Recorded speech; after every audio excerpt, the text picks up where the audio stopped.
हाय everyone, next gen IAS के online platform पे आपका स्वागत है। मैं हूं कामना और हम देख रहे हैं कुछ महत्वपूर्ण करंट अफेयर्स को, जिसमें हम मई के करंट अफेयर्स को कवर कर रहे हैं और हमारी ये जर्नी ऐसे ही सुचारू रूप से चल रही है। तो चलिए देखते हैं आज हमारे लिए क्या कुछ खास है, क्या है महत्वपूर्ण करंट अफेयर्स में। उससे पहले पिछली क्लास में मैंने आपको बताया था कि इबका और आपका ये भारत अफ्रीका फोरम शिखर सम्मेलन जो हो रहा था वो इबोला वायरस के कारण स्थगित कर दिया गया है। और मैंने कहा था कि हम अगली वीडियो में देखेंगे कि इबोला वायरस क्या होता है। तो चलिए थोड़ा सा इसको देखते हैं। और इबोला वायरस, इबोला वायरस को अभी हाल ही में WHO के द्वारा वैश्विक सार्वजनिक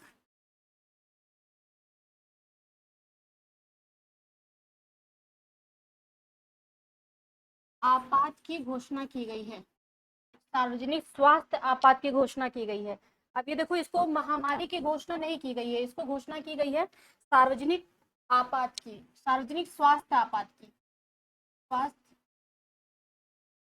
आपात की। अब ये जो घोषणा की जाती है WHO के द्वारा, ये किस नियम के तहत की जाती है? तो आप बताएंगे इंटरनेशनल हेल्थ रेगुलेशन। ये नियम आपसे पूछा जा सकता है कि इबोला के लिए, इबोला तो हम पढ़ रहे हैं लेकिन आप बताओगे इंटरनेशनल हेल्थ रेगुलेशन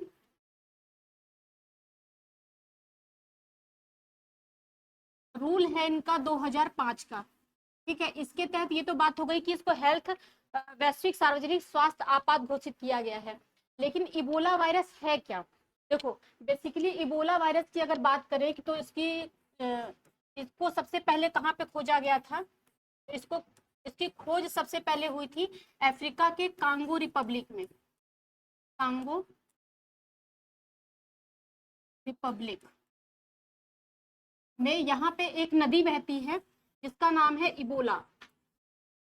और इसी इबोला नदी के नाम पर पे बेसिकली इस एरिया में जो लोग थे, कुछ लोग प्रभावित हुए, उनको बुखार हुआ जिससे बाहरी और आंतरिक रक्तस्राव हुआ जिससे उनकी डेथ हो गई। तो ये देखा गया कि कौन सा वायरस है, तो इसकी खोज हुई और ये आपकी इस नदी के नाम पे ही, इस क्षेत्र के नाम पे ही इसका नाम इबोला रखा गया। अब बात तो आती है कि हमने ये पढ़ लिया कि इबोला वायरस है, लेकिन वायरस आखिर है क्या, इसके बारे में भी हमें जानना चाहिए। क्योंकि तरह तरह के वायरस, कभी कोविड की बात आती है, कभी इबोला की बात आती है, HIV की बात आती है। तो ये वायरस किस तरीके से काम करते हैं ये भी हमारे लिए जानना बहुत जरूरी है। तो इसको सबसे पहली बार कब खोजा गया था? कांगो रिपब्लिक में 1976 में।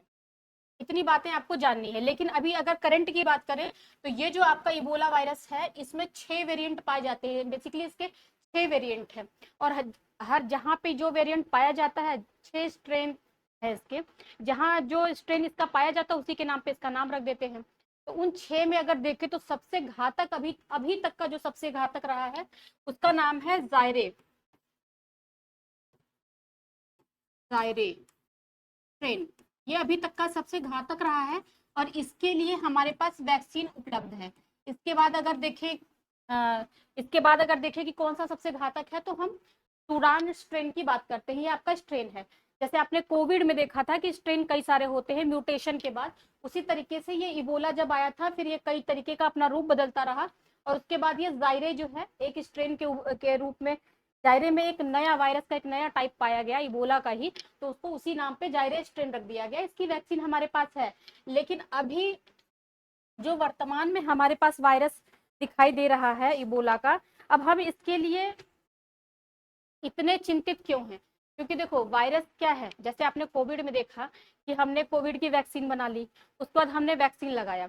अब क्या है, कोविड की वैक्सीन ठीक हो रही है, तब तक हमने सुना कि उसका नया वेरिएंट आ गया। नया वेरिएंट क्या है कि वायरस जो है वो म्यूटेट होता रहता है, म्यूटेशन करता रहता है। इस म्यूटेशन के थ्रू क्या होता है कि नए नए वायरस जो है अपना रूप बदलता है। एक तरीके से आप कह सकते हो बहरूपिया बनता है ये। तो अभी जो नया वेरिएंट, अभी जो जिसके कारण ये 2026 में चर्चा में है, तो इस वेरिएंट का नाम आपसे पूछा जा सकता है, मतलब स्ट्रेन, इस स्ट्रेन का नाम आपसे पूछा जाता है, इसका पूछा जा सकता है, इसका नाम है बुंडी उगियो। ये ध्यान देंगे आप, ठीक है, ये तो बेसिक चीजें थी।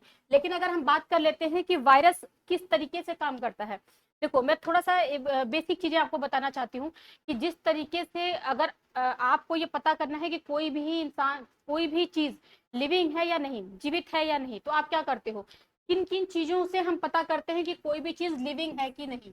थोड़ा सा आप इसको समझना, ये आपके हर एग्जाम में काम देगा। जब भी आप एग्जाम दोगे तो हम कुछ बेसिक चीजों को देखते हैं। जैसे हम देखते हैं कि जिस भी चीज के बारे में हम पता कर रहे हैं वो म्यूटेशन कर रहा है कि नहीं। हम ये देखते हैं कि वो एडॉप्टेशन कर रहा है कि नहीं। हम ये देखते हैं कि वो जो है वो रिप्रोडक्शन कर रहा है कि नहीं।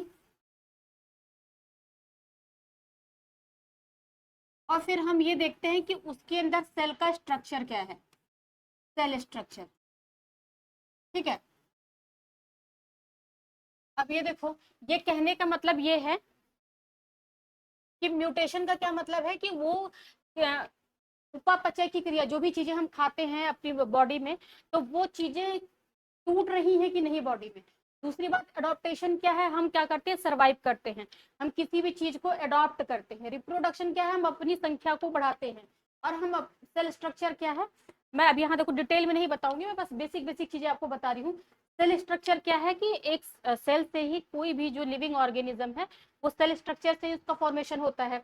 अब बात करते हैं कि हमने ये तो डिसाइड कर दिया, फिर कुछ दिन के बाद देखा गया कि एक हमें वायरस दिखा, और इस वायरस में ना तो म्यूटेशन हो रहा है, वायरस की कैटेगरी में देखो तो ये नहीं पाया जाता, ये नहीं पाया जाता, यानी कि अडॉप्टेशन भी नहीं होता है, और ये आप रिप्रोडक्शन भी नहीं करता है, और इसके अंदर कोई सेल का स्ट्रक्चर भी नहीं होता है।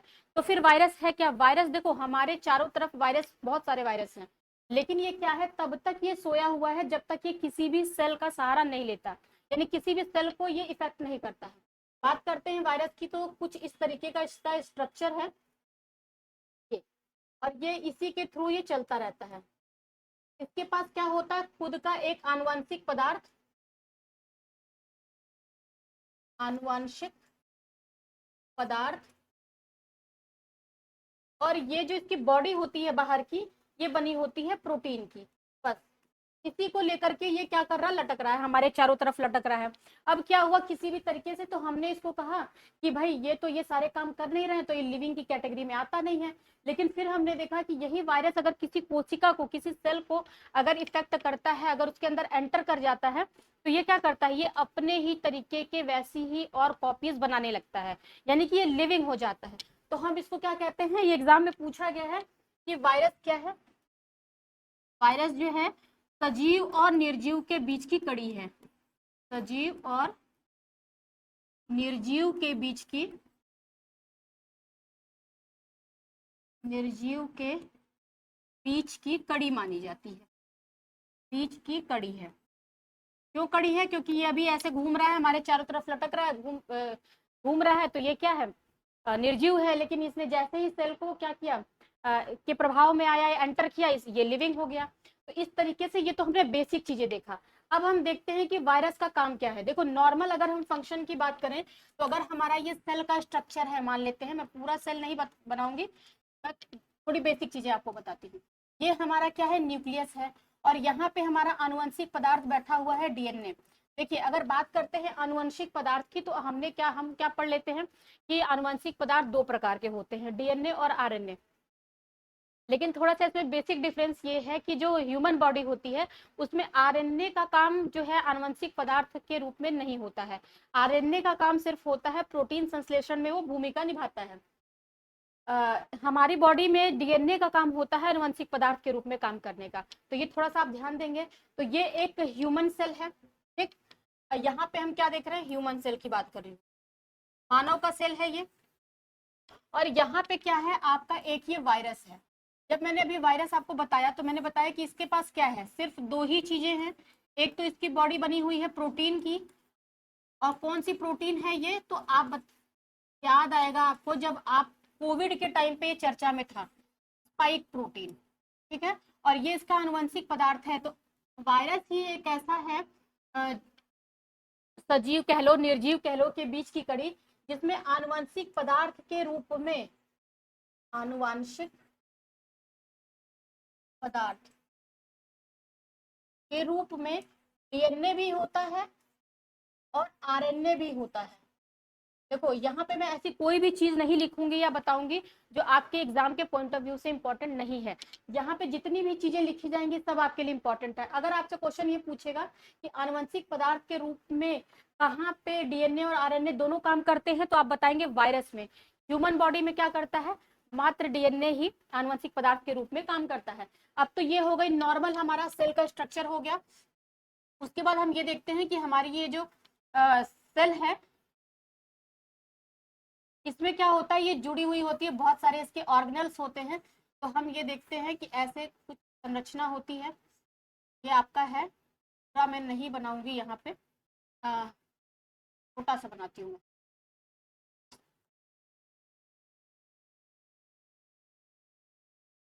ये देखो, ये हमारा हो जाता है, तो हम कहते हैं ER मान लो। ये क्या है, एंडोप्लाज्मिक रेटिकुलम, आपने साइंस में पढ़ा होगा।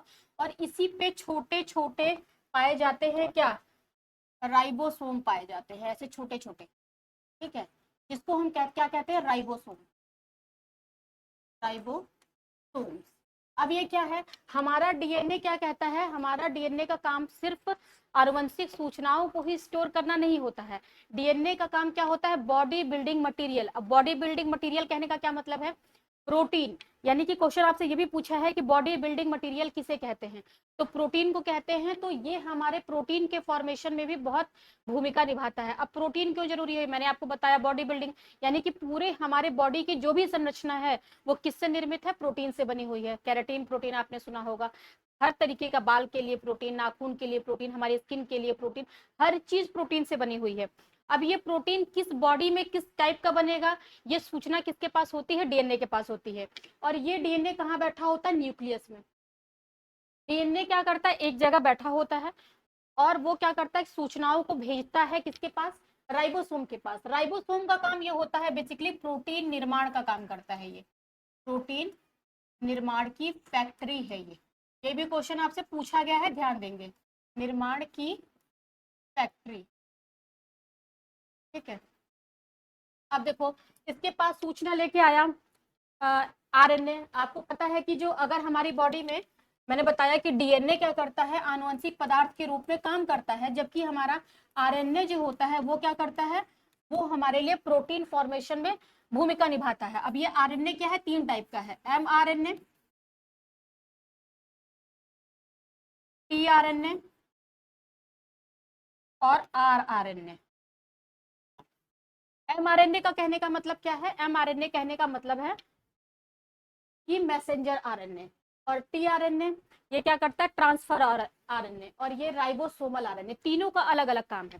देखिए mRNA क्या करता है, ये मैसेज लेके, डीएनए ने जो भी बताया कि भाई तुम लेके जाओ और राइबोसोम को दो, राइबोसोम क्या करेगा, प्रोटीन बनाएगा, फिर अलग अलग हमारी कोशिकाओं में जाएगा। वो हर कोशिका के लिए, हर कोशिका में राइबोसोम होता ही है, तो ये लेके गया, बस ये लेके जाने का काम करता है। जैसे डिलीवरी बॉय होता है, आया दिया और सामान आपको देकर के चला गया।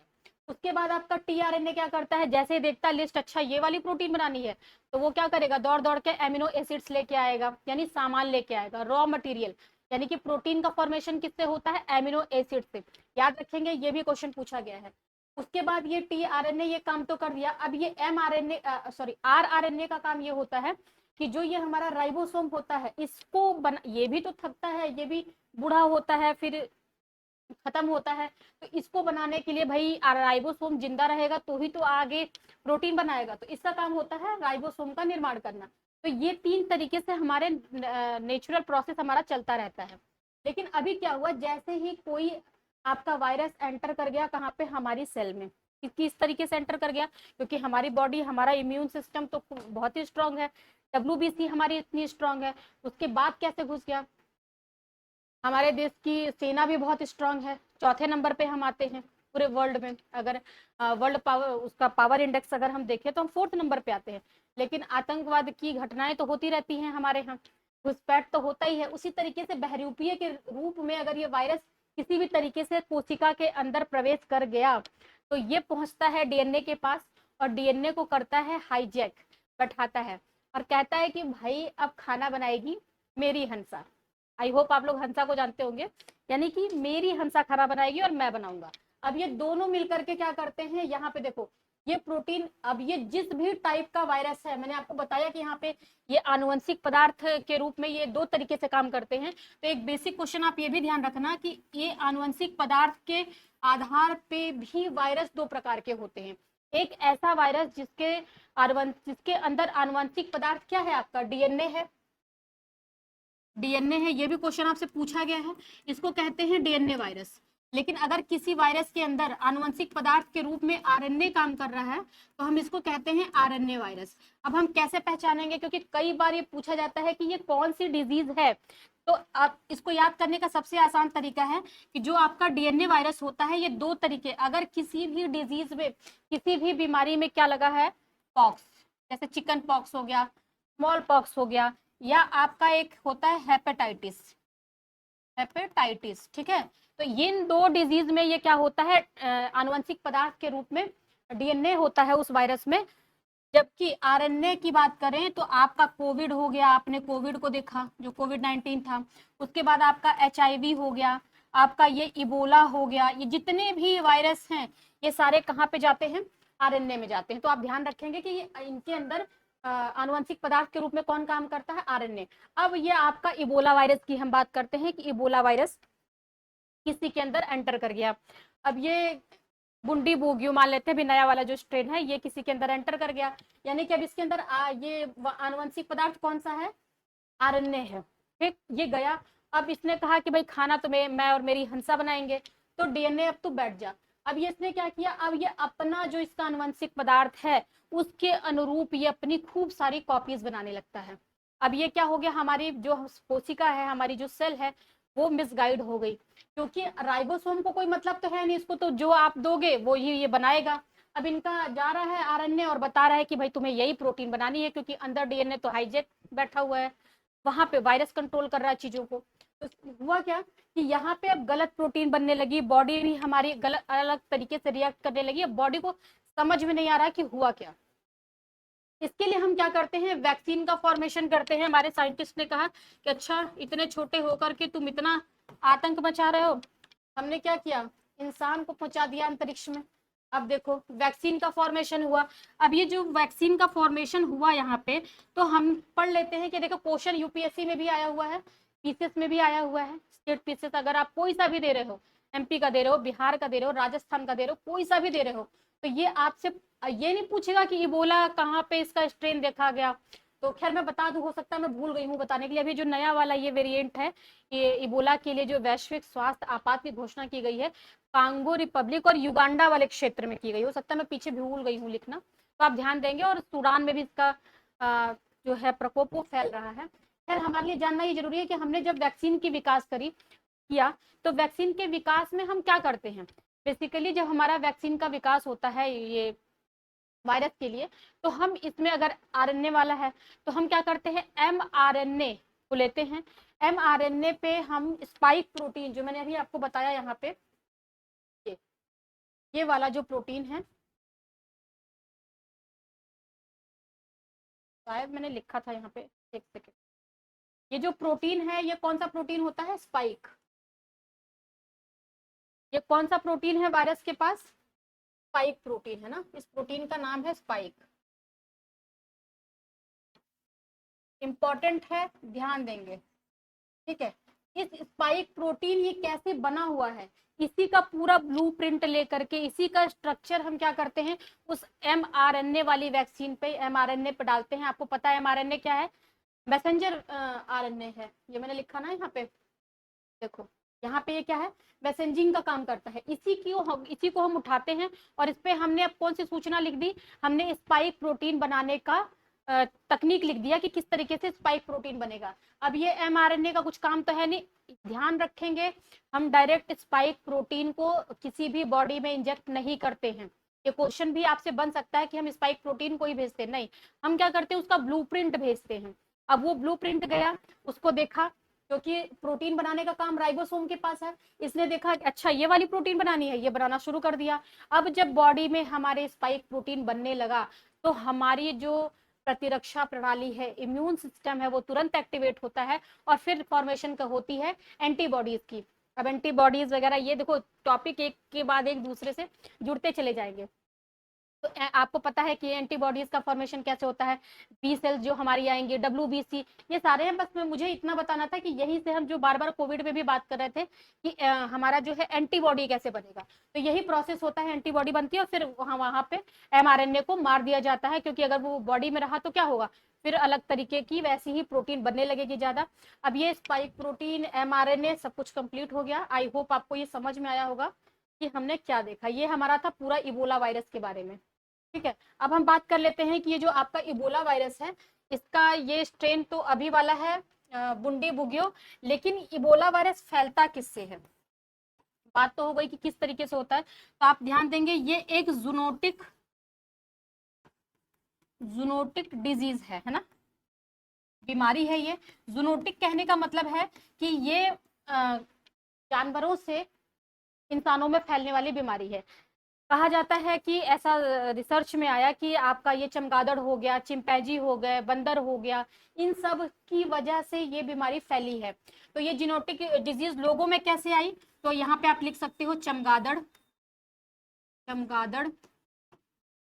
बंदर, और यहाँ पे साफ लिख देती हूँ इबोला। कैसे फैलता है ये, देखो ये फैलता है चमगादड़, बंदर, गुरिल्ला कह सकते हैं, चिंपैंजी और जंगली जानवरों से फैलता है। ठीक है, अगर आप क्या कर रहे हैं, जंगली मांस खा रहे हैं, जंगली मांस, तो भी फैलेगा ये, क्योंकि उनके अंदर ये था और उसमें जानवर ने खाया इसको, उसके अंदर ये आपका वायरस था, आपने खा लिया तो ये आपको हो गया। किसी भी प्रभावित या संक्रमित व्यक्ति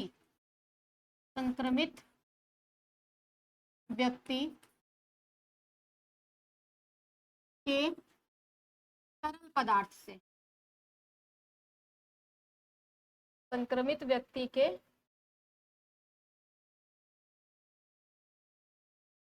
तरल पदार्थ, तरल पदार्थ किससे फैलता है ये। तरल पदार्थ कहने का क्या मतलब है, किसी भी व्यक्ति का खून हो गया, उसका पसीना हो गया, लार हो गया, आप ध्यान देंगे। ठीक है, और इनके भी, ये जो जानवर हैं इनके भी किससे फैलता है, लार से फैलता है ये कुछ बातें थी इबोला वायरस के बारे में जो हमने देखा। अच्छा, इसमें होता क्या है, इसमें मैंने बताया आपको कि बाहरी और आंतरिक रक्तस्राव होता है, और इसमें क्या होता है, हेमोरेजिक फीवर होता है। इबोला में क्या होता है, तो बोलते हैं हेमोरेजिक फीवर होता है।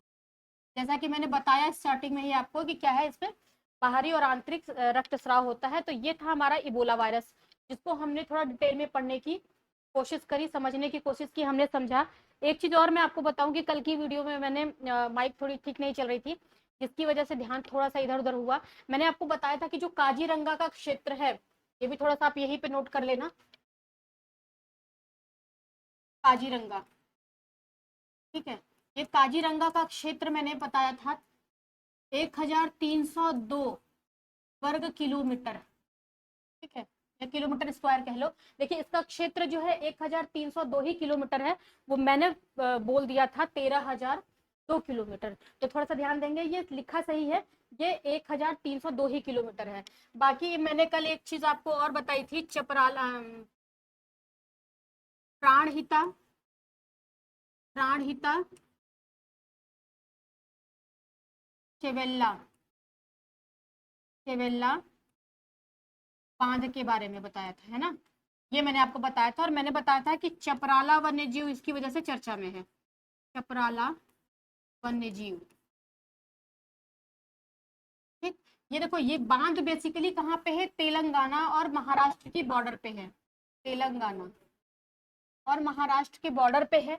इसकी वजह से चिंता ये हो रही थी कि जो चपराला है ये कहाँ पे है, महाराष्ट्र के गढ़चिरौली में है, महाराष्ट्र के गढ़चिरौली वाले जिले में है। तो इनको ये लग रहा था कि इस बांध की वजह से ऐसा ना हो कि ये हमारा जो वन्यजीव है अभ्यारण्य ये डूब जाए, क्योंकि यहाँ पे हमने कल देखा कि यहाँ पे नदी पारिस्थितिकी तंत्र भी है, यहाँ पे गोंड जनजाति भी रहती है और इसके डूबने का खतरा है, जिसकी वजह से अपोज हो रहा था। तो थोड़ा ध्यान देंगे, ये तेलंगाना के क्षेत्र में है और चपराला वहीं पे कहाँ पे है, महाराष्ट्र वाले क्षेत्र में है। तो ये चीजें ध्यान रखेंगे आप। तो इस तरीके से हमने कुछ पिछली चीजें देखी और अब हम स्टार्ट करते हैं अपनी आज की क्लास को और देखते हैं क्या कुछ हमारे लिए महत्वपूर्ण है। देखिए,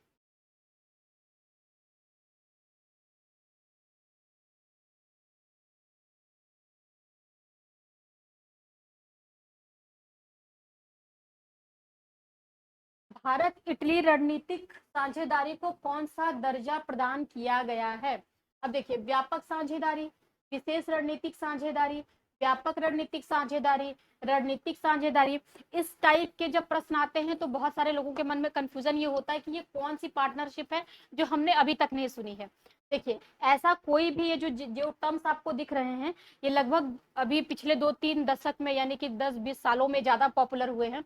ऐसा कोई भी अंतर्राष्ट्रीय मानक या ऐसा कोई भी कानून नहीं है कि आपको इस कैटेगरी में आने के लिए ये चीजें फॉलो करनी पड़ेगी, ऐसा कोई भी स्टैंडर्ड फिक्स नहीं है।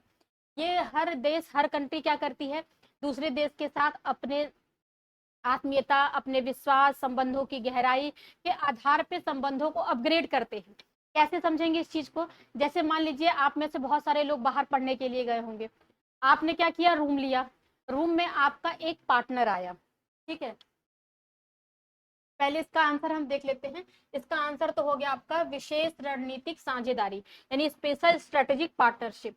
अब देखो, इसको थोड़ा ऐसे समझो, आपका क्या हुआ, एक पार्टनर आया,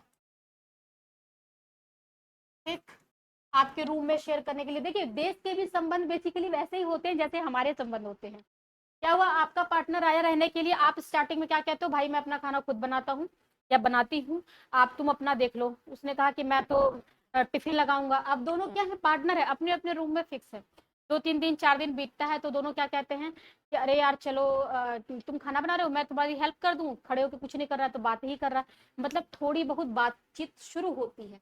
इसको हम क्या कहते हैं, ये संबंध आगे बढ़ा तो ये क्या बना, स्ट्रेटेजिक, ठीक। फिर क्या हुआ, कुछ दिन के बाद इन लोगों को लगा कि अरे यार एक काम करते हैं, बातचीत हो रही है, नीचे टहलने चलते हैं। अब लोगों ने क्या किया, दोनों, हाँ ठीक है टहलने चलते हैं, इधर चलते हैं उधर चलते हैं, अब साथ में दिख रहे हैं, शॉपिंग करने जा रहे हैं। तो ये संबंध कैसा हुआ, आगे बढ़ा, थोड़ा सा स्पेशल हुआ, स्पेशल स्ट्रेटेजिक। जैसे आपका क्या है, कोई मित्र मिलता है तो आप क्या कहते हो, ये मेरा पार्टनर है। कुछ दिन के बाद मिलेगा तो आप क्या कहोगे, मेरा मित्र है। कुछ दिन के बाद वही मित्र मिलेगा, साथ में अगर रह गया तो आप क्या कहोगे, भाई मेरा परम मित्र, बेस्ट फ्रेंड है मेरा। तो ये चीजें कैसे हो रही हैं, अपग्रेड हो रही हैं। तो ये क्या बन गया, स्पेशल स्ट्रेटेजिक पार्टनर।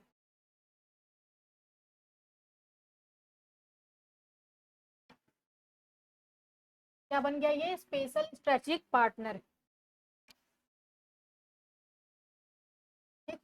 अब ये फिर कुछ दिन के बाद क्या हुआ, इसने कहा कि भाई देखो, तुम बड़े अच्छे घर के दिखा देते हो हमें, सब कुछ तो ठीक है, तो एक काम करते हैं, चलो चलो हम तुम्हें अपने घर घुमा के लाते हैं। फिर वो एक दूसरे के घर भी जाते हैं, मतलब उनका कैसा रिश्ता बन रहा है, अब वो इनके इनके रिश्ते का जो दायरा है वो व्यापक हो रहा है। तो फिर ये कहाँ बनता है, कॉम्प्रीहेंसिव में कन्वर्ट होता है, comprehensive, comprehensive, comprehensive partner, partnership,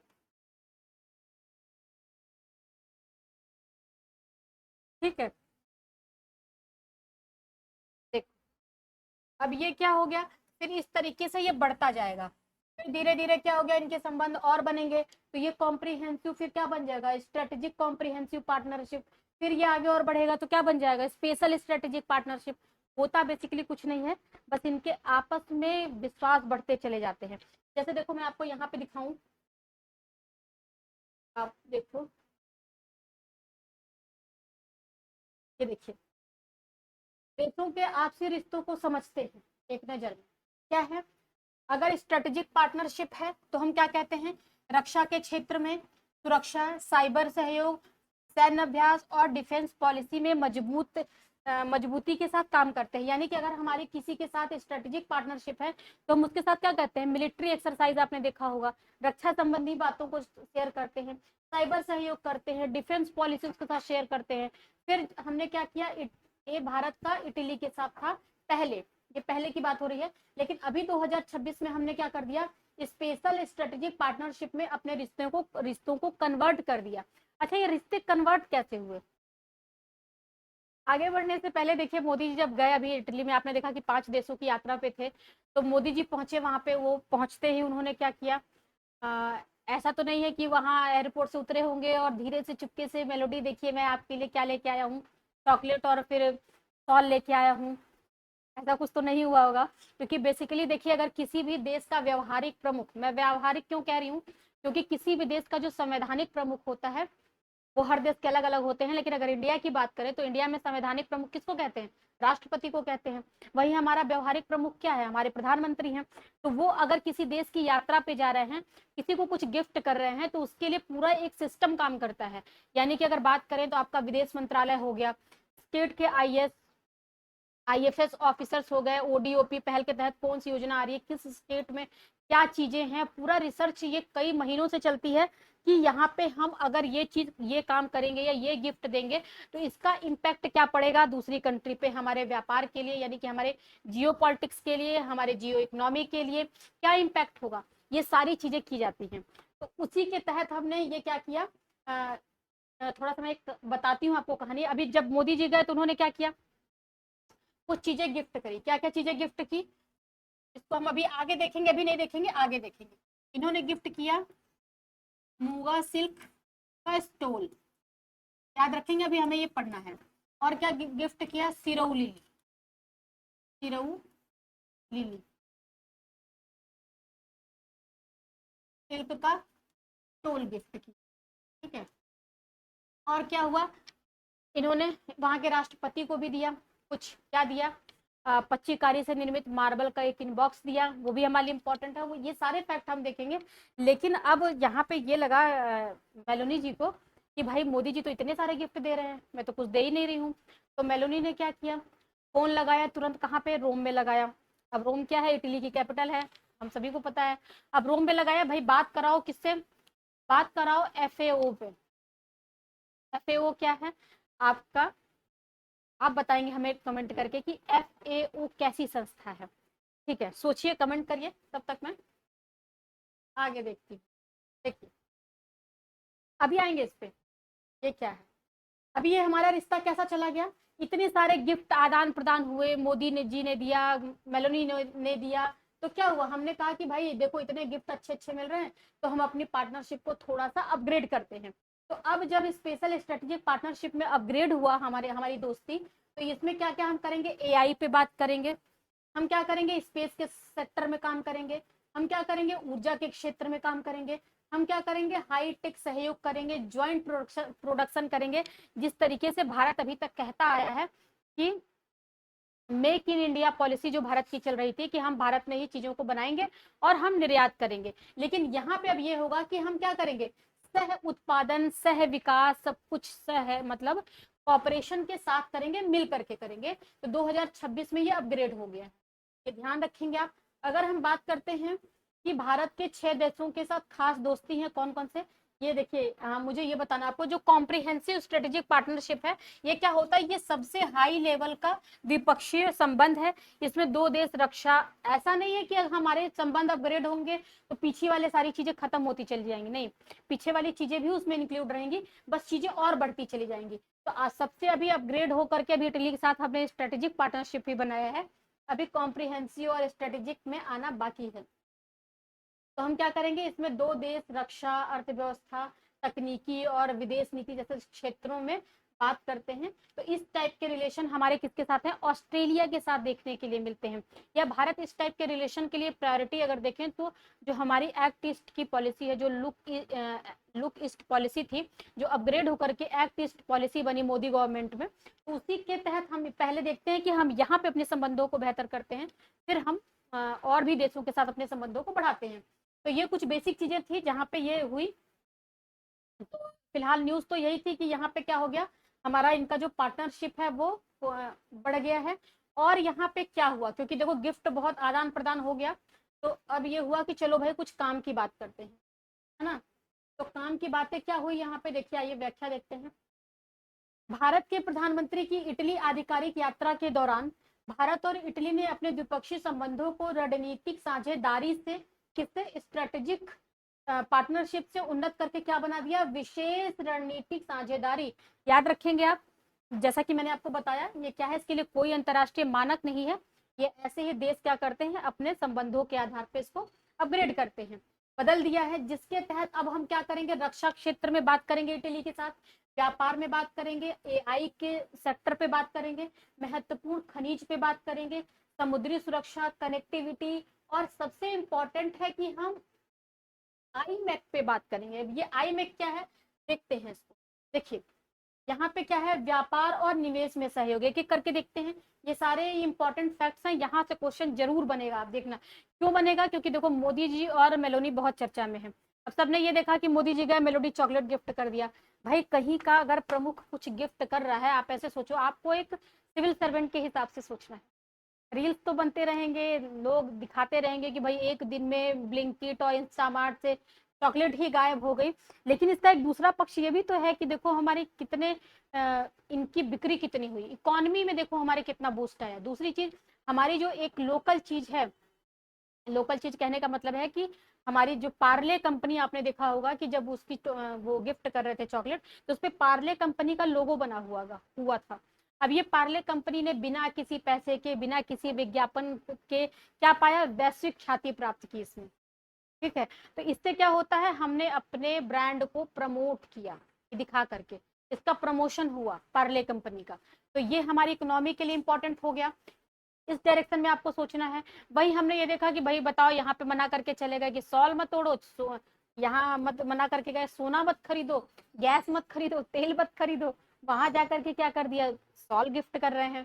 देखो आप ये सोचो कि मणिपुर की कोई कलाकृति है, असम की कोई ट्राइबल्स कलाकृति, जिसको हम क्या इंडिया में भी बहुत कम लोग जानते हैं, फॉरेन की तो बात कम करते हैं, लेकिन उस एक लोकल ब्रांड को लोकल टू वोकल, यानी कि लोकल टू ग्लोबल कैसे बना, सिर्फ मोदी जी के वहां पे जा करके ऐड करने से, एक फोटो डालने से, एक गिफ्ट देने से वो चीजें क्या हुई, प्रमोट हुई। तो ये सारी चीजें भी काम करती हैं हमारे जियो इकोनॉमिक्स में। इन चीजों पे आप ध्यान देंगे कि हमारा टारगेट भी कि हम क्या करेंगे, लोकल टू ग्लोबल जाएंगे चीजों को। तो इस तरीके से हमें सोचना है। देखिए व्यापार और निवेश के क्षेत्र में अगर यहाँ पे सहयोग की बात हुई है, तो भारतीय यूरोपीय संघ मुक्त व्यापार समझौता, आपने अभी देखा होगा कि भारत ने क्या किया है, यूरोपीय संघ के साथ मुक्त व्यापार समझौता किया है। अभी 2026 में ही ये फाइनल हुआ है, जनवरी के महीने में, ध्यान देंगे आप। इसी के तहत इटली और भारत ने कहा है कि हम अपने जो द्विपक्षीय हमारा व्यापार है उसको क्या करेंगे, 2029 तक कितना करेंगे, 20 बिलियन यूरो करने का लक्ष्य है। मोस्ट इंपॉर्टेंट है ये ऐसे ही पूछा जाएगा आपसे। तो ये क्या है, इतना करेंगे। अभी वर्तमान में कितना है, तो वर्तमान में हमारा जो इटली के साथ भारत का द्विपक्षीय व्यापार है वो 14.25 यूरो बिलियन यूरो का है। इसमें अगर बात कर ले कि इंडिया का निर्यात कितना है, या कितने का निर्यात करता है, तो आप बताएंगे लगभग 8.55 बिलियन यूरो का करता है ये। ठीक है,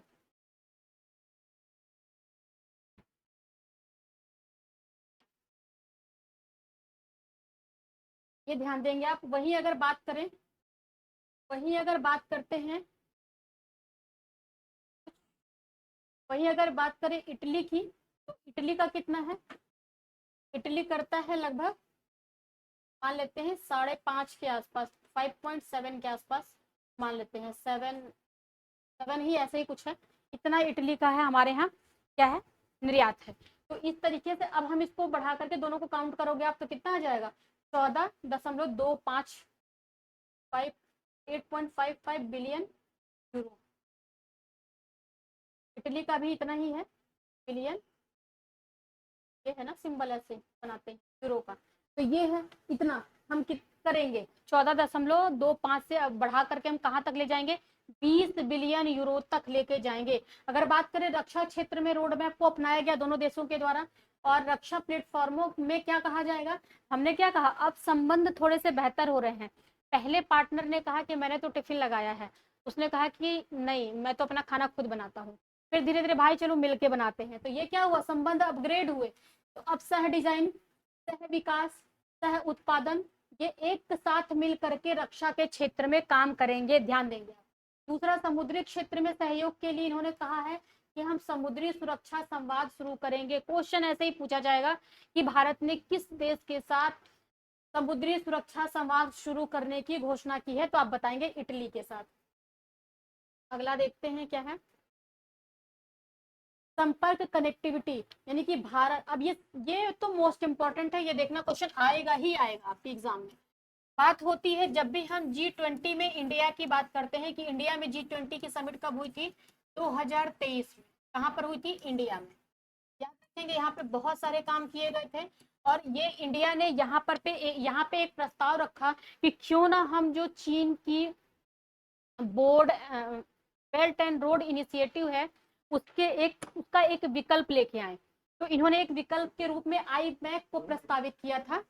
यहाँ पे आई मैक, ये क्या होगा, ये एक आपका विकल्प होगा, यानी कि आपका जो सिल्क रूट है जो विकसित किया जा रहा है चाइना के द्वारा, उसका एक विकल्प प्रदान करेगा। यानी कि आई मैक क्या करेगा, भारत को पहुंचाएगा कहाँ तक, यूरोप तक। और ये कैसे होके जाएगा, भारत मध्य पूर्व यूरोप इकोनॉमिक कॉरिडोर के माध्यम से। यानी कि अगर हम आई मैक की बात करते हैं, मोस्ट इंपॉर्टेंट है, यहाँ से देखिए क्वेश्चन बनेगा आपके लिए, तो आप पहले तो यही लिखो कि आई मैक क्या है। मैंने आपको बताया कि इसके सबसे पहले इस पे हस्ताक्षर का आई मैक को बनाने के लिए 8 देशों और एक संघ ने सिग्नेचर किया। 8 देशों ने, में क्या है, संघ भी है एक, कौन सा, यूनियन कह लेते हैं, यूरोपीय यूनियन ने इस पे हस्ताक्षर किया। कहाँ पर ये हस्ताक्षर हुए थे, तो आप लिखोगे 2023 में, जब क्या हो रहा था, इंडिया में G20 की समिट हो रही थी। ध्यान देंगे ये G20 हमारे लिए बहुत इंपॉर्टेंट है, जब वसुधैव कुटुंबकम जैसी थीम हमारे यहाँ रखी गई थी। यहाँ पे कहा गया कि हम क्या करते हैं, BRI का एक विकल्प तैयार करते हैं। तो 8 देश तैयार हुए और इन्होंने क्या क्या अपनी सहमति जाहिर की कि हाँ हमें बनाना चाहिए। इन 8 देशों में कौन कौन शामिल है, ये आपसे पूछा जा सकता है। आप बताएंगे अमेरिका, अपना भारत तो है ही, भारत, उसके बाद UAE, उसके बाद आपका सऊदी अरब, सऊदी अरब के बाद आपका आएगा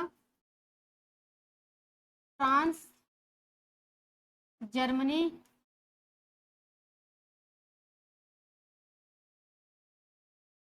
इटली,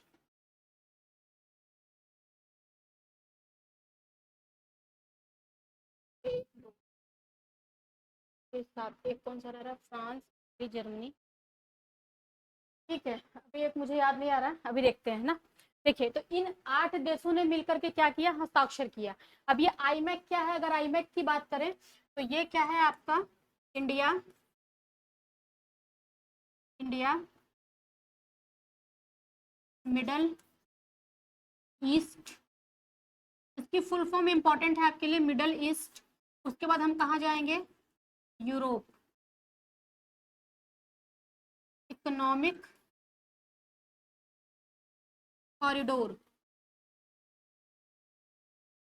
एक ऐसा कॉरिडोर बनाएंगे जो कैसे बनेगा, रेल के थ्रू जोड़ा जाएगा। कैसे जोड़ा जाएगा, सड़क के थ्रू। कैसे जोड़ा जाएगा, गैस पाइपलाइन के थ्रू।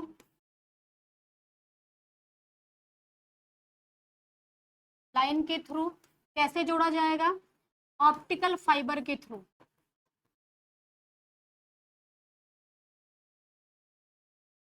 ठीक है, ये सारे काम इसमें किए जाएंगे। अब ये किस तरीके से, ये मैंने बेसिक बेसिक चीजें आपको बताई। देखिए, ये है India middle east Europe corridor है आपका, आईबैक जिसको कहते हैं। ये क्या होगा, यहाँ इसके देखिए बेसिकली 2 खंड हैं। यानी कि जब ये कॉरिडोर इंडिया से लेकर के खाड़ी देशों तक पहुंचेगा तो हम इसको कहेंगे पूर्वी कॉरिडोर। और उसके बाद जब खाड़ी देशों से लेकर के ये कहाँ तक जाएगा, मैं यहाँ पे लिख देती हूँ, इसके दो पार्ट में ये कवर होगा। ये कॉरिडोर दो पार्ट में कवर किया जाएगा, पूर्वी और उत्तरी के, उत्तरी कॉरिडोर कह लेते हैं इसको, ठीक है, पूर्वी कॉरिडोर। ये जो पूर्वी कॉरिडोर है ये भारत को कहाँ तक पहुंचाएगा, खाड़ी देशों तक ये भारत को पहुंचाएगा। यानी कि हमारे जो आपका गुजरात का पोर्ट हो गया, आपका जेएनपीटी मुंबई का हो गया, यहाँ से जहाजें निकलेंगी और अरेबियन सी होते हुए पर्सियन गल्फ तक जाएंगी, यानी कि खाड़ी देशों तक जाएंगी, यूएई तक जाएंगी, वहां से सऊदी अरब, और सऊदी अरब के अब जब वहां से एंटर करेगा तो सऊदी अरब में रेल के थ्रू, सड़क के थ्रू जाएंगी चीजें, फिर आपका जॉर्डन इसराइल होते हुए फिर हम क्या करेंगे, मेडिटेरियन सी में उतरेंगे और वहां से फिर हमारा आपका जाएगा यूरोप के अन्य क्षेत्रों तक, जिसमें ग्रीस भी शामिल है, इटली भी है। ये देखिए इंपॉर्टेंट है, इसके लिए मैं अलग से एक वीडियो लेके आऊंगी जिसमें मैं डिटेल में आपको बताऊंगी। लेकिन फिलहाल अभी यहाँ पे देखो कि ये जो आपका ये है, ये आई मैप जो है ये किसके थ्रू जुड़ रहा है, ये हमारे इंडिया के मुंद्रा पोर्ट कांडला जो गुजरात में है, यहाँ से ये शुरू होगा, या फिर आपके यहाँ से जहाजें जाएंगे, या फिर जवाहर जेएनपीटी से जहाज निकलेगी, अरेबियन सी होते हुए हम कहाँ जाएंगे, फुजैरा जबेल अली, ये कहाँ पे है, यूएई का पोर्ट है, यहाँ पहुंचेंगे। और यहाँ पे आप ये देखो रेल के थ्रू हम जाएंगे कहाँ पे, सऊदी अरब, यानी कि पूरी रेल बिछाई जाएगी सऊदी अरब में। दम्मम रस अल खैर वहां पे इस पोर्ट तक आएंगे, यहाँ पे एक प्लेस तक ये जोड़ा जाएगा। फिर रेल मार्ग के थ्रू हम कहाँ जाएंगे, जॉर्डन जाएंगे, जॉर्डन से फिर हाइफा पोर्ट इजराइल का, और फिर यहाँ से हम एंटर कर जाएंगे मेडिटेरियन सी में, और फिर हम जाएंगे यूरोप के फिरेसियस पोर्ट जो ग्रीस में पड़ता है, वहां तक हम पहुंचेंगे, जिसको आप ये वाले फिगर में भी देख सकते हो। अगर मैं इसको थोड़ा सा वैसे आपको दिख रहा होगा, ये इस तरीके से हम यहाँ पे इस कॉरिडोर को बना रहे हैं, ताकि भारत का सामान यहाँ से सीधे कहाँ पे पहुंचे, यूरोप तक पहुंचे। और इसमें यूरोप तक पहुंचने के लिए आई मैक को में इटली को कहा जा रहा है, ये क्या है, यूरोप का प्रवेश द्वार साबित हो सकता है भारत के लिए। तो ये इस तरीके से ये हमारा आई मैक था। अभी ये इसके प्रति क्या हो गया, प्रतिबद्धता को दोहराया गया है कि हाँ भाई इस पे काम किया जाएगा। ये मैंने आपको बता दिया 2023 में बना था, रेल और शिपिंग गलियारा इसमें बनेगा। उसके बाद अगला काम ये किया गया है कि संस्कृति मोस्ट इंपॉर्टेंट है, देखिए ध्यान देंगे आप कि भारत और इटली ने किसके साथ, क्वेश्चन ये पूछ सकता है कि किस देश के साथ भारत ने 2027 को संस्कृति और पर्यटन का वर्ष घोषित किया है, तो आप बताएंगे इटली के साथ। या फिर क्वेश्चन ऐसे भी पूछा सकता है कि भारत और इटली ने किस वर्ष को घोषित किया है क्या, संस्कृति और पर्यटन का वर्ष, तो आप बताएंगे 2027 को, तो ये याद रखेंगे। उसके बाद राष्ट्रीय समुद्री विरासत परिषद, ये क्वेश्चन भी पूछा गया है, देखिए अब चर्चा में है, तो ये फिर एक बार आपसे क्वेश्चन बनेगा यहाँ से कि राष्ट्रीय समुद्री विरासत परिसर कहाँ पे है, तो गुजरात लोथल में है। और इस पे अब इटली ने कहा है कि इसके विकास में हम भी आपके पार्टनर हैं, तो इसको भी, इटली को भी इस पे पार्टनर बनाया गया है।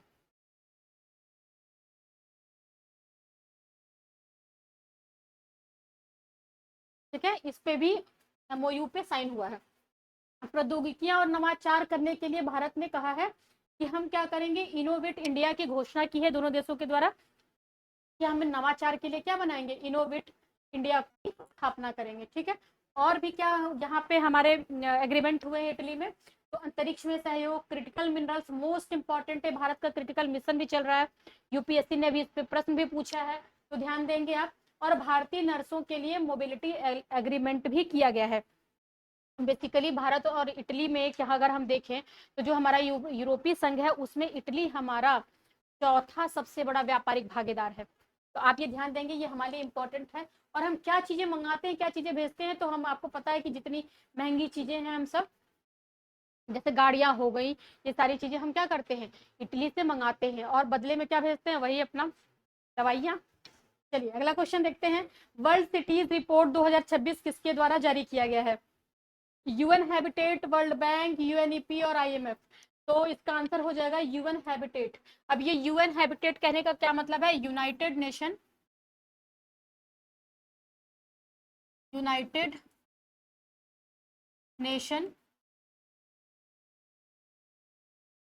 ह्यूमन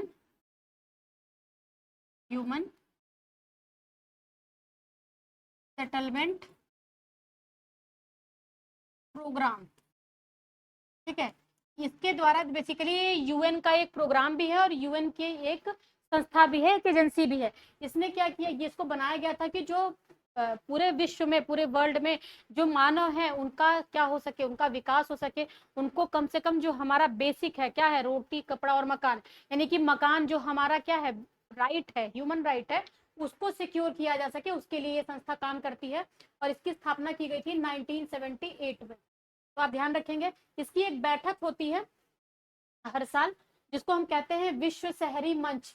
ये बैठक आई थिंक 2001 से ये शुरू हुई है बैठक, तब से ये हो रही है। और ये इस बार की बैठक जो हुई है वो कहाँ पे हुई है, 13वीं क्रम की ये बैठक है, 13। और ये कहाँ पे हुई है, बाकू अजरबैजान में इसको आयोजित किया गया है। और यहीं पे जब ये बैठक हो रही थी, याद रखेंगे, ये जो विश्व शहरी मंच की जो बैठक है यूएन हैबिटेट के द्वारा कराया जाता है, यहीं पे इसने अपनी रिपोर्ट प्रकाशित की है और कहा है कि विश्व की लगभग 40% आबादी, यानी कि 3.4 अरब लोग प्रभावित हैं पूरे वर्ल्ड में। किस चीज से प्रभावित हैं, या तो उनके पास आवास नहीं है, बढ़ती लागत है, घर है भी तो बहुत महंगा है, और बेघरपन और शहरी दबाव उनके ऊपर बहुत ज्यादा है। उनके पास घर नहीं है रहने के लिए, उनके पे प्रेशर इतना ज्यादा है कि वो क्या कर रहे हैं, झुग्गी झोपड़ियों में रह रहे हैं, सड़कों पे रह रहे हैं, ऐसा इस रिपोर्ट में बताया गया है। अगर इस रिपोर्ट की शीर्षक की बात करें, देखिए इस टाइप के रिपोर्ट जो है वो पूछ लिए जाते हैं जब इतनी बड़ी संस्था के द्वारा जारी की जाती है। तो इसका शीर्षक क्या है, the global housing crisis pathways to action. ध्यान रखेंगे, the global housing crisis pathways to action, किस तरीके से काम किया जाए। और इस रिपोर्ट में क्या बताया गया, रिपोर्ट तो है बहुत लंबी चौड़ी, मैंने इसमें से कुछ 3-4 पॉइंट्स निकाले हैं जो आपके एग्जाम के लिए रिलेवेंट हो सकते हैं। देखिए इसमें यह बताया गया है कि भारत में जो बेघर लोगों की दर है, यानी कि 10,000 लोगों में 13 ऐसे लोग हैं भारत में जिनके पास कोई घर नहीं है, जो सड़कों पे हैं। ये रिपोर्ट में इन्होंने कहां से इसको उठाया, इंस्टीट्यूट ऑफ ग्लोबल होमलेसनेस की रिपोर्ट से इन्होंने डेटा को उठाया है। अगर बात करते हैं तो ये डेटा एक फैक्ट और भी बताता है कि 2040 तक जलवायु संबंधी खतरों के कारण, ये देखिए इस टाइप का प्रश्न आप अगर आई थिंक 2020 वाला पीसीएस का पेपर देखोगे, यूपी पीसीएस का, तो उसमें ऐसे ही स्टेटमेंट पूछा गया है। तो आप ध्यान रखेंगे 2040 तक, कब तक, 2040 तक जलवायु संबंधी खतरों के कारण 167 मिलियन घर क्या होंगे, नष्ट हो जाएंगे, ऐसा इस रिपोर्ट में बताया गया था। तो इतनी ही चीजें आपको जाननी थी। तो आपका वर्ल्ड सिटीज इंडेक्स कौन निकालता है, यूएन हैबिटेट। बात करते हैं अंतरराष्ट्रीय बुकर पुरस्कार, यानी कि हमारा तीसरा क्वेश्चन ये है, अंतरराष्ट्रीय बुकर पुरस्कार। अब ये बट गया है तो इससे किसको सम्मानित किया गया है। अब आपसे क्वेश्चन पूछा जा रहा है, बानू मुश्ताक, यांग शुआंग जी, लिन किंग और ए और बी दोनों। देखिए अंतरराष्ट्रीय बुकर पुरस्कार से हर बार क्वेश्चन बनता ही है, तो ध्यान देंगे आप।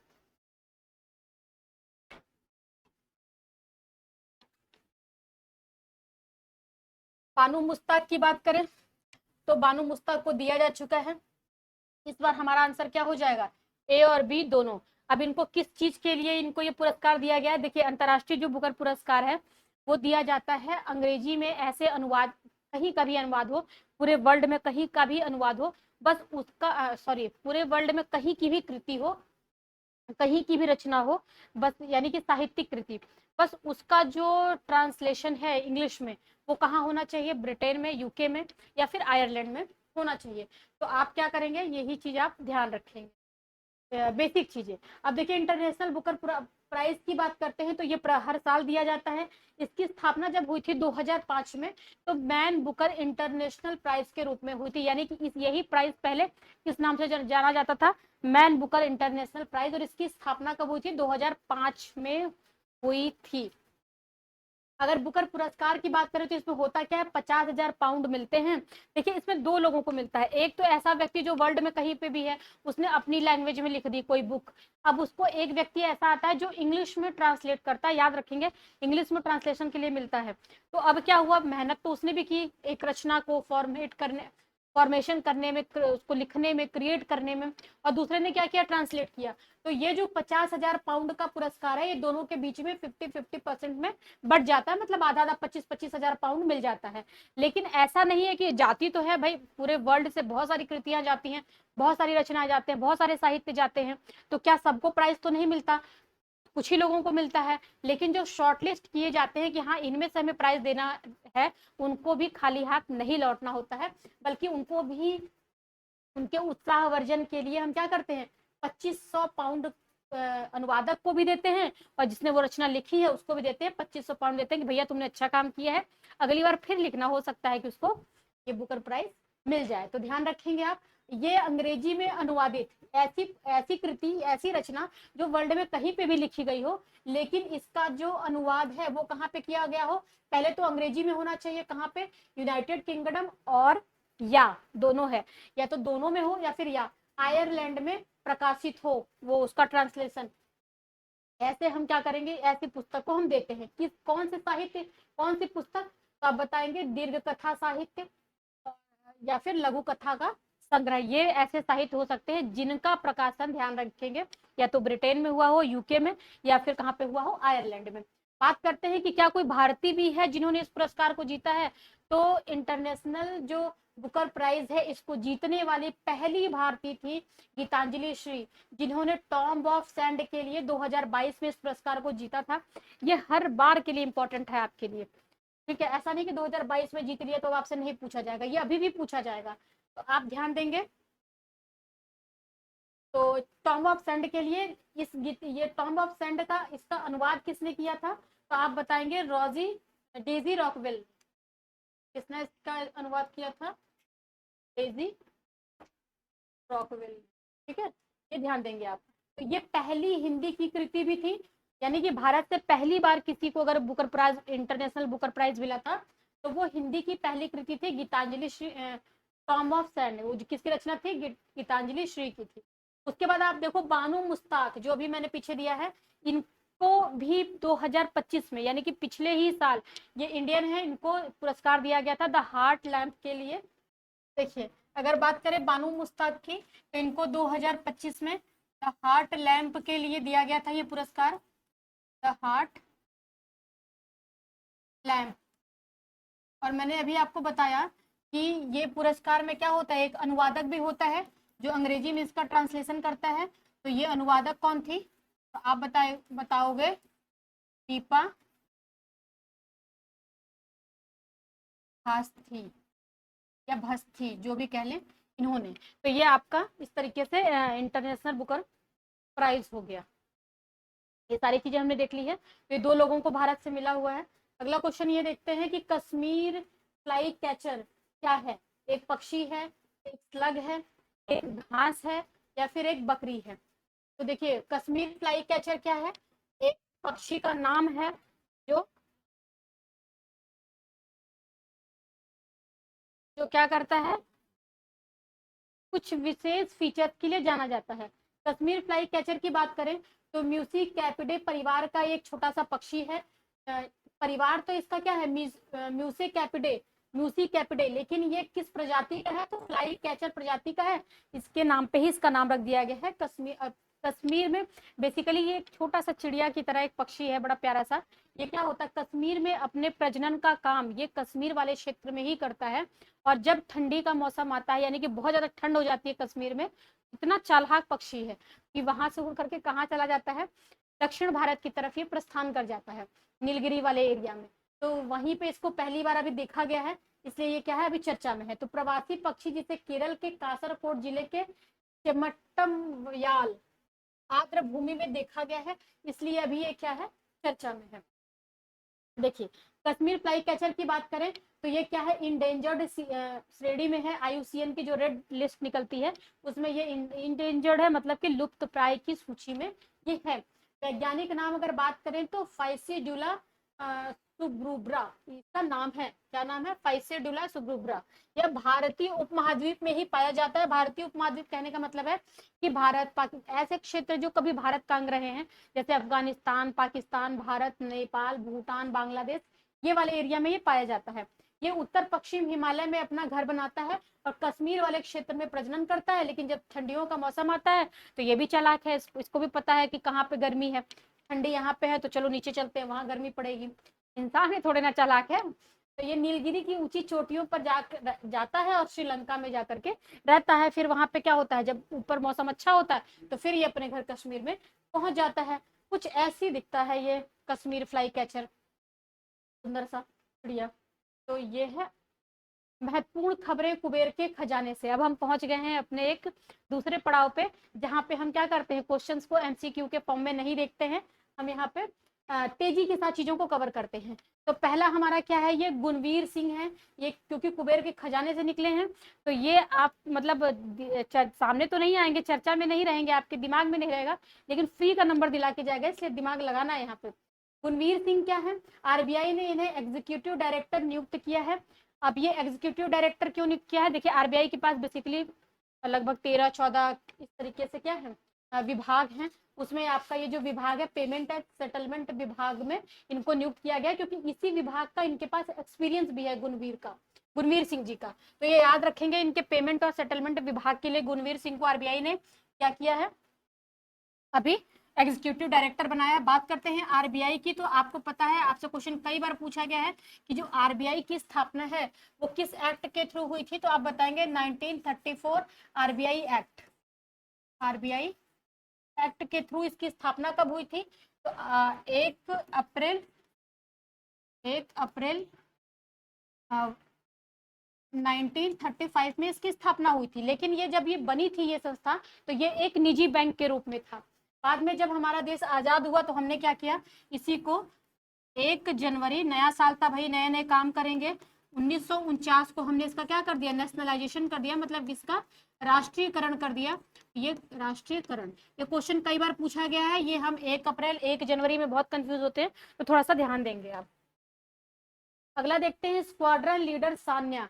ये बहुत ज्यादा चर्चा में है, क्यों चर्चा में, कि जब से हमारा भारतीय वायुसेना की स्थापना हुई, कब हुई, 1932 में हुई, तब से लेकर के आज तक के इतिहास में पहली बार कैट ए क्वालिफाइड फ्लाइंग इंस्ट्रक्टर, यानी कि आपका कैट ए जो है, ये वाला जो श्रेणी है, इसको प्राप्त करने वाली ये पहली महिला बन गई है। कुल मिला के कहने का मतलब ये है कि अब ये क्या करेंगी, भारतीय वायुसेना में ये ट्रेनिंग देने का काम करेंगी। ठीक है, ट्रेनर बनी है ये, तो पहली ऐसी महिला बनी है, पहली महिला क्वालिफाइड फ्लाइंग इंस्ट्रक्टर, मतलब कि क्या, इंस्ट्रक्टर बन गई है। अभी ये लोगों को क्या करेंगे, ट्रेंड करेंगी। आईएएस यानी कि इंडियन एयरफोर्स जो सर्विसेज है, इसके 93 साल क्यों कह रहे हैं, क्योंकि इसकी स्थापना कब हुई है, 8 अक्टूबर 1932 को। नेवी डे भी पूछा जाता है, एयरफोर्स डे भी पूछा जाता है कि कब मनाते हैं, तो ये ध्यान देना आप, 8 अक्टूबर को मनाते हैं। और ये जब से बना तब से तक के इतिहास में आज तक कोई भी महिला इस पद पे नहीं पहुंची थी। इन्होंने रिकॉर्ड तोड़ा है सान्या ने, और ये जीत हासिल की है। इनको प्रतिष्ठित कैट ए क्वालिफाइड फ्लाइंग इंस्ट्रक्टर का ये श्रेणी इनको प्राप्त हुई है। तो थोड़ा सा इनका नाम स्क्वाड्रन लीडर सान्या का ध्यान रखेंगे। बात करते हैं तुषार कुमार की। इस टाइप का प्रश्न अगर आप देखेंगे तो पीसेस वगैरह में बहुत देखने के लिए मिलता है। अब ये तुषार कुमार हरियाणा के रहने वाले हैं, 23 साल के हैं ये युवा, और इन्होंने एक कारनामा किया है कि ये ब्रिटेन के सबसे युवा भारतीय मूल के मेयर बन गए हैं। क्या बन गए हैं, भारतीय मूल के मेयर बन गए हैं। ये देखिए, ठीक है। अब ये कहाँ के मेयर बने, ये क्वेश्चन आपसे पूछ सकता है। ये तो ब्रिटेन में भाई कारनामा किए, जो हमें हमारे पे इतने साल 200 सालों तक जो शासन करके गया, वहां पे ये देखिए एक भारतीय जाकर के क्या बन गया है, मेयर बन के आया और बताया कि देखो भारतीयों से पंगा नहीं। इन्होंने क्या किया है, कहाँ पे ये जीत हासिल की है, हर्टफोर्डशायर में स्थित एल्ट्री और बोरेहम वुड, ये ब्रिटेन का शहर है, वहां पे ये मेयर बने हैं। हरियाणा के रहने वाले हैं, 23 वर्षीय है, लेबर पार्टी से इनका संबंध है, और नाम है इनका तुषार कुमार। तुषार ने क्या किया है, बहुत बढ़िया कारनामा किया है। एग्रीकोला मेडल की बात करें, बात आ गए हम फिर से मोदी जी पे। मैंने बात अपनी वहीं पे रोक दी थी कि मोदी जी ने सॉल गिफ्ट किया। अच्छा, मूंगा और सिरोही अभी रह रहा है, देखो अगर वीडियो लंबी होगी तो मैं इसको अगली वीडियो में आपको बताऊंगी कि मूंगा और सिरोही लिली का क्या कॉन्सेप्ट है।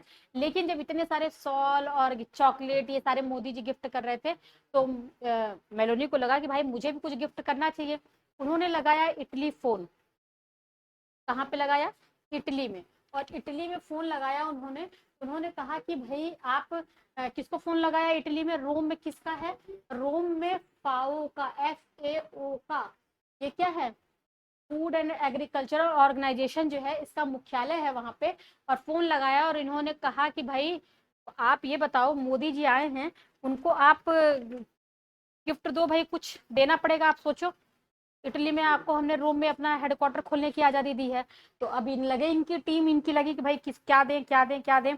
तो लोगों ने सोचा कि भाई मोदी जी आते हैं भारत से, और अपने भारत, हमारे भारत का नाम जाना जाता है हमारे सम्मानित किसानों के माध्यम से। तो किसानों के देश से, यानी कि भारत जो है उसका शरीर, उसकी आत्मा कहाँ बसती है? गांव में। और गांव किससे विकसित होता है? हमारे किसानों से। तो क्यों ना कुछ ऐसा सम्मान दिया जाए, एग्रीकोला, जो क्या हो, हमारे किसानों के लिए डेडिकेटेड हो। एग्रीकोला को लैटिन वर्ड में किसान से इंडिकेट करते हैं। तो एग्रीकोला, फाओ का एग्रीकोला अवार्ड जो है, ये मोदी जी को दिया गया। ये सब मैंने ऐसे ही आपको याद करने के लिए बताया है। ये क्या है? फाओ की तरफ से इनको एग्रीकोला अवार्ड दिया गया है मोदी जी को। ये पदक और सम्मान उन व्यक्तियों को दिया जाता है जिन्होंने वैश्विक खाद्य सुरक्षा, बेहतर पोषण और कृषि विकास की दिशा में असाधारण भूमिका निभाई है। उनको ये पुरस्कार दिया जाता है। बेसिकली हमारे यहाँ जो आपको पता होगा कि कुछ कार्यक्रम भी चल रहे हैं किसानों के लिए, जैसे आप पीएम किसान कब से चल रहा है? ये 2019 से। उसके बाद आपकी एक और योजना चलती है, प्रधानमंत्री प्रधानमंत्री कृषि सिंचाई योजना। सिंचाई योजना ये कब से चल रही है? 2015 से। योजनाएं भी पूछ ही लेता है। 2015 से योजना चल रही है, जिसमें हमने अभी देखा था कि नारा भी था कि हर बूंद क्या करेंगे, प्रति बूंद ज्यादा खेत, ज्यादा कृषि का स्लोगन भी हम लगाए थे। तो इन योजनाओं की सफलता के लिए भी इन योजनाओं की सफलता ने भी इस प्राइज को पाने में मोदी जी को क्या किया है? योगदान दिया है। और ये फाओ एग्रीकोला मेडल जो है, बेसिकली फाओ के द्वारा, जिसका फाओ मतलब फूड एंड एग्रीकल्चरल ऑर्गेनाइजेशन कहाँ पे है, जिसका हेडक्वार्टर इटली रोम में है, उनकी तरफ से ये सम्मान दिया गया है मोदी जी को। एग्रीकोला, उस सम्मान का नाम क्या है? एग्रीकोला। इटली, मेलोनी की जो इटली है उससे इनका कोई संबंध नहीं है। बस मैंने आपको ऐसे याद करने के लिए बताया। बात करते हैं फाओ की स्थापना कब हुई। तो 16 अक्टूबर 1945 को इसकी स्थापना हुई थी। कनाडा के क्यूबेक शहर में इसकी स्थापना हुई थी। और ये यूएन की एक विशेष एजेंसी है जो पूरे वर्ल्ड में क्या करती है? खाद्य सुरक्षा के लिए काम करती है। अगला देखते हैं, विश्व मेट्रोलॉजी दिवस। पहले तो देखो ये लिखा है विश्व मेट्रोलॉजी दिवस। इसको मेट्रियोलॉजी,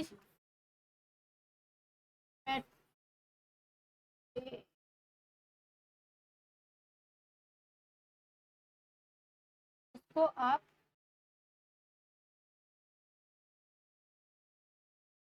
मेट्रोलॉजी, इससे कंफ्यूज नहीं होंगे। इसका मतलब होता है मौसम विज्ञान।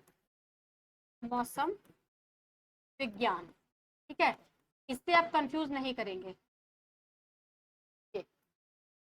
मेट्रोलॉजी से। ये क्या है? मेट्रोलॉजी। ये दिवस मनाया गया है अभी। विश्व मापन विज्ञान दिवस कब मनाया गया है? 20 मई को मनाया गया है। 20 मई को ही क्यों मनाते हैं इस दिवस को, विश्व मेट्रोलॉजी को? मतलब मापन दिवस। इसको क्या कहते हैं? मापन दिवस भी कहते हैं, मापन विज्ञान दिवस। 20 मई को 1875 में वो पेरिस में हुए एक ऐतिहासिक एक कन्वेंशन हुआ था, एक सम्मेलन हुआ था, जिसका नाम था मीटर सम्मेलन। कहाँ पे हुआ था? पेरिस में हुआ था 1875 में।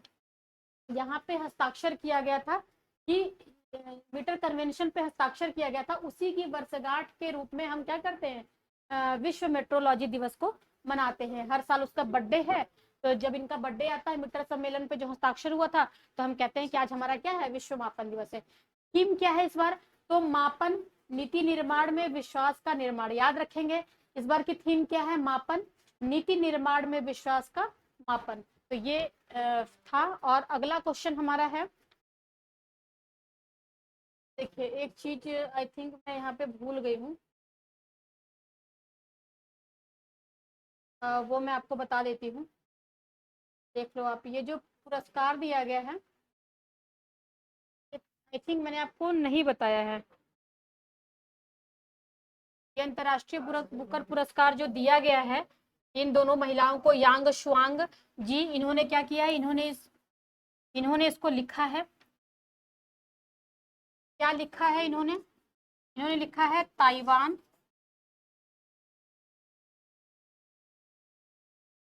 ट्रेवेलॉग। ट्रेवेलॉग कहने का क्या मतलब है? ताइवान यात्रा वृत्तांत। ताइवान यात्रा वृत्तांत, ठीक है। इसी के लिए इनको ये पुरस्कार मिला है। इसको लिखा किसने? यांग शुआंग जी ने लिखा है, जबकि लिन किंग ने इसका क्या किया? अनुवाद किया है। आई थिंक मैं आपको बताना भूल गई थी, तो थोड़ा सा आप ध्यान देंगे। अब हम बात करते हैं थोड़ा सा, तो यहाँ पे चीजें रह गई थी।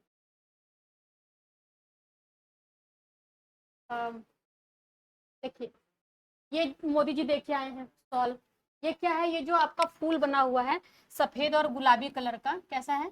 हल्का सफेद और गुलाबी, ठीक है, कलर का जो फूल बना है, ये कौन सा फूल है? ये सिरऊ लिली का फूल है, सिरऊ लिली, ठीक है। अब ये सिरऊ लिली का फूल जो है पूरे वर्ल्ड में सिर्फ मणिपुर के ही क्षेत्र में उगता है। वहाँ की जो पहाड़ियां हैं वहाँ पे सिरऊ लिली का फेस्टिवल भी, वहाँ पे जो नागा जनजाति करके है, मुझे एक्चुअली अभी एग्जैक्ट सेंगोंग करके ऐसे नागा जनजाति है, उनके द्वारा ये फेस्टिवल भी मनाया जाता है सिरऊ लिली का। तो ये इस तरीके से सिल्क पे इस तरीके कढ़ाई करके घंटी के आकार का ये फूल होता है। ये पिछली वीडियो में मैंने आपको बताया था, ये आपसे पूछा जा सकता है, क्योंकि भाई अब ये क्या है, एक छोटी सी जगह से ये चीज निकल करके बिना विज्ञापन के कहाँ पहुंच गई है? वर्ल्ड लेवल पे। अब इसको पूरे वर्ल्ड में लोग जान रहे हैं, तो इसका क्या हुआ? इससे हमारी डिमांड बढ़ी। यहाँ से हमारा क्या होगा? वहां से हमारे इसकी डिमांड बढ़ेगी, हमारे ट्राइबल्स को क्या होंगे? उनको इकोनॉमिकली बेनिफिट होगा। तो घंटी के आकार का ये क्या है? आकार का फूल है ये, इसको ये गिफ्ट किया गया है। और ये कहाँ पे होता है? सिर्फ मणिपुर में। मणिपुर में। देखिए, जो आपका विदेश नीति है वो कई तरीके से चलती है, डिप्लोमेटिक भी चीजें चलती हैं, और कैसी चलती हैं?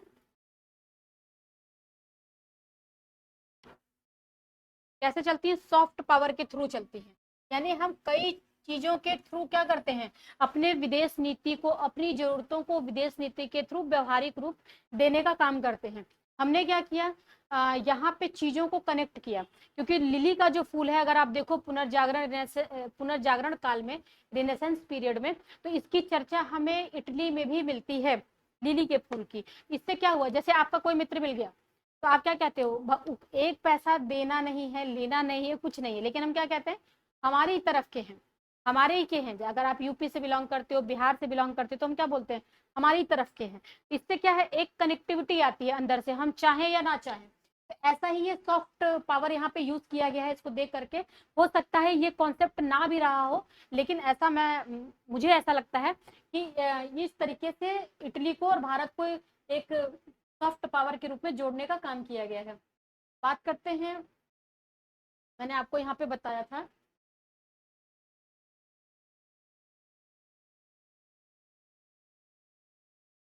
देखिए, ये तो क्या है? ये एक ऐसा मार्बल का बॉक्स है, जिसको क्या किया गया है? इटली के राष्ट्रपति को दिया गया है कि लो भैया तुम इसमें अपना सामान रखना, और सॉल तो हमने दे दिया मेलोनी को, तुम इसमें सामान रखना। इंपॉर्टेंट ये है कि इस पे जो ये चित्रकारी की गई है, ये क्या है? पच्चीकारी। ये क्या है?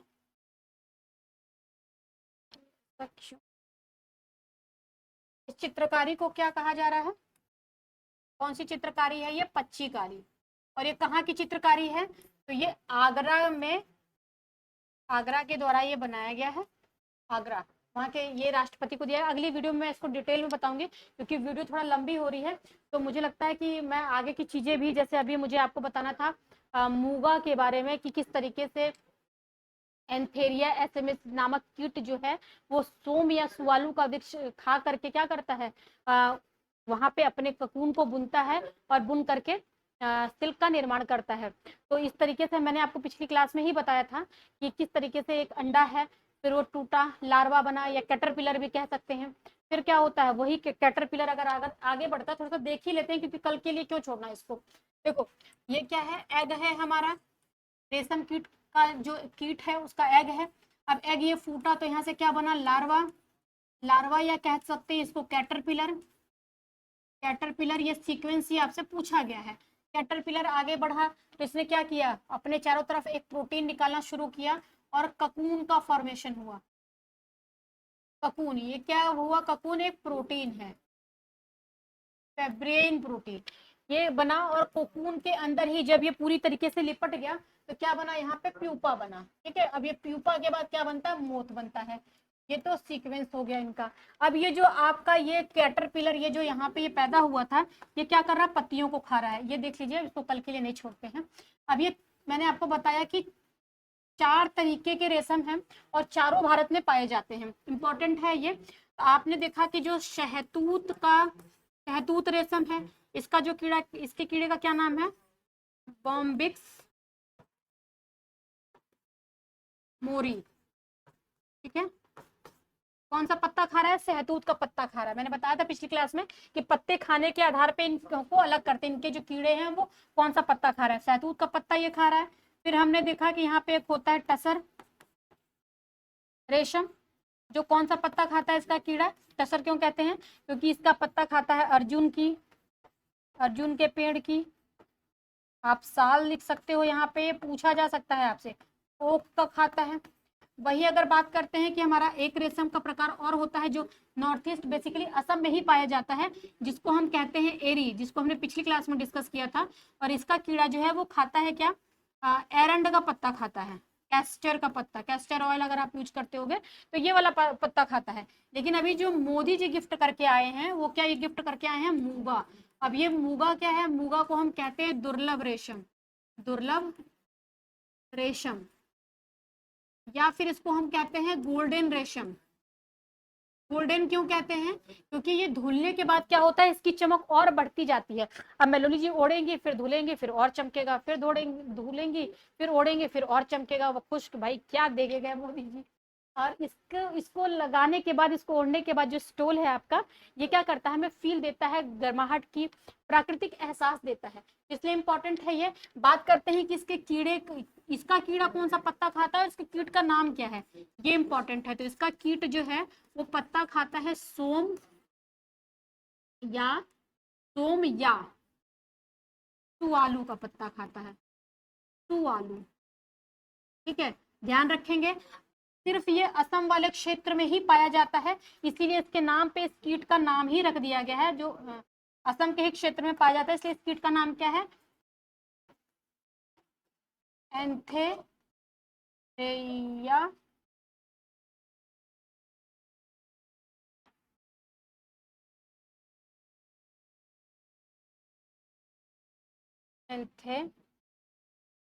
एंथेरेसिया स्मेसिस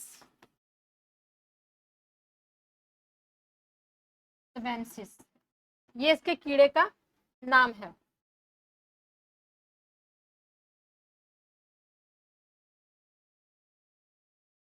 ठीक है, तो ये आप ध्यान देंगे ये चीजें।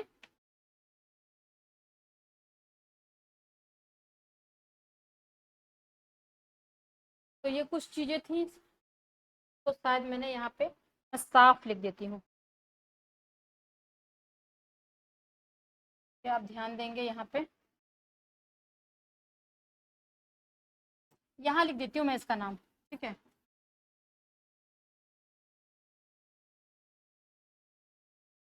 एंथेरिया, एंथेरिया बोलते हैं इसको, एसमेंसिस। ठीक है, तो ये इस कीट का नाम है, और इसको ये दिया गया है बेसिकली।